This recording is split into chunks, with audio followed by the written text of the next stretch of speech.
బుల్లితెర యాంకర్స్లో కాస్త ముద్దుగా ఉండే యాంకర్ డాలీ. ఈ ముద్దుగుమ్మ విజయకరంతో ప్రేమాయణం సాగిస్తున్న విషయం అందరికీ తెలిసిందే.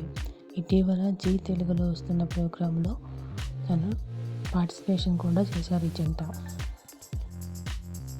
వెకేషన్స్కి వెళ్ళడం అంటే డాలీకి చాలా ఇష్టం. యాంకర్ స్రవంతి ఇంకా ఇతర యాంకర్స్తో కలిసి తను ట్రిప్స్కి వెళ్తూ ఉంటుంది. అలా వెళ్ళిన చోట బీచ్లో తీసుకున్న ఫొటోస్ని సోషల్ మీడియాలో షేర్ చేసుకుంది. ఆ ఫొటోస్ ఇప్పుడు చూద్దాం.